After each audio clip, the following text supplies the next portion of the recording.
I have a question. I have a question, not a church one, a real question. Let's get personal here. Let's get one-on-one, man-to-man. Let's ask a personal question now, and I need to ask you this. Where are you? Not physically. I know you're probably at the coffee table drinking a cup of coffee, and if you are, please send me one because I need some coffee right now. But you might be in your bedroom, the car, or the office, or wherever you are when you watch these videos. But where are you? Are you the man that you thought you'd be by now? Are you showing up the way your wife needs you to, the way your kids need you to? Are you the man in your own head? Or are you still performing a version of yourself that you built a long time ago just to survive? You see, that question, where are you, is the first question God ever asked man. God already knew the answer.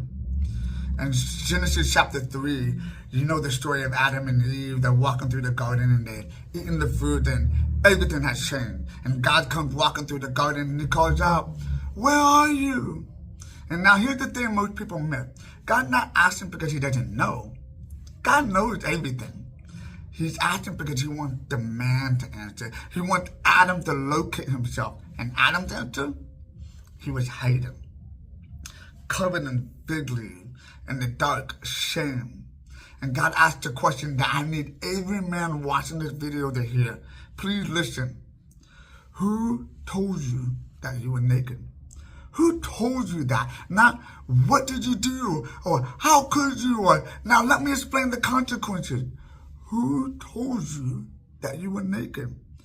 Who gave you that name? You see, every man walking on this earth is operating from an identity that was handed to him by someone. By a father or an absence of one. By a word spoken over him when he was 7 years old. By a coach who told him he wasn't good enough. By a woman who left, or by a mentor who should have stayed. And most men have never stopped to ask, is any of this true? Adam hid, not because he was guilty. He had been guilty for 60 seconds and he was standing just fine. That's not why he hid. He already knew what he did. He was fine.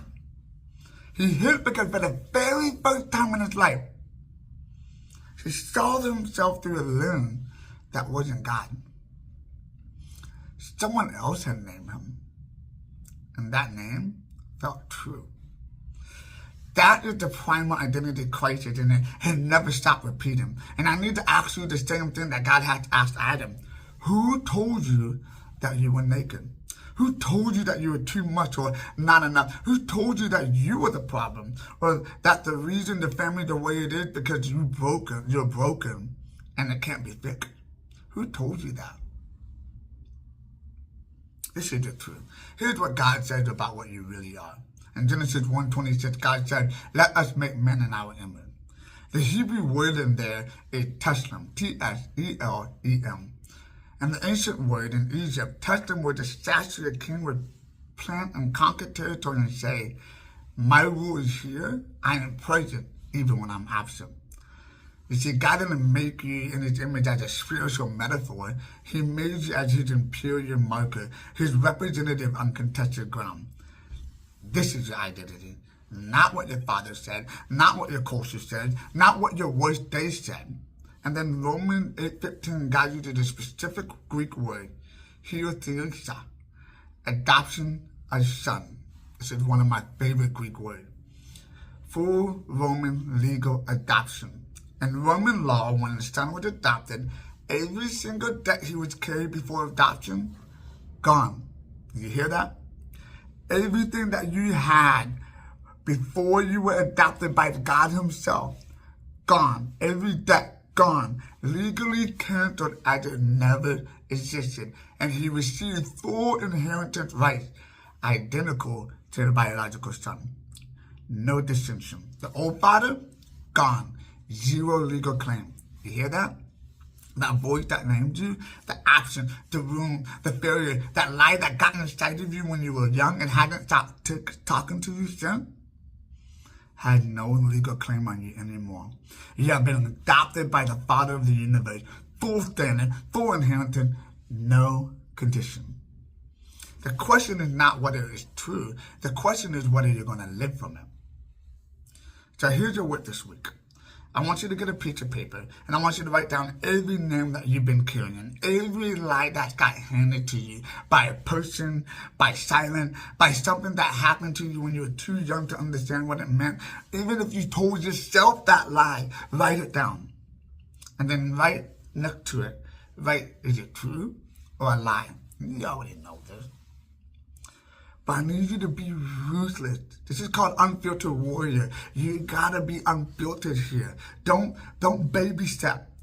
Be ruthless, be real, be raw, because some of these names, this is what's gonna hurt. Some of these names are gonna feel so true, too true.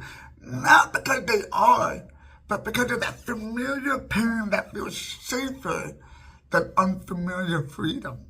I need to say that again. That familiar pain sometimes feels safer than unfamiliar freedom. So you gotta write it down. And then for every line on that list, I want you to find a verse, a specific verse. Don't be general. Don't generalize it. Be specific verse. You're gonna have to look. You're gonna have to read. Go to the back of the Bible. Go to the concordance. Find a specific verse and write God's name, His name, next to that line. And here's the part that matters the most. This is what most people don't do. Say it out loud. Because in Romans 10:10, with the mouth he confesses, resulting in salvation. Men don't whisper their lineage. No, we don't whisper our lineage. We speak over. We are men, unfiltered warriors. We will speak out loud what God has promised us. God asked Adam 2 questions. Where are you? Who told you that? He's asking you the same thing right now, and I need you to answer him honestly. He can handle it, and guess what? So can you. Might be hard, but you can do that. This is the Unfiltered Warrior. No filter, just true. See you in the next one.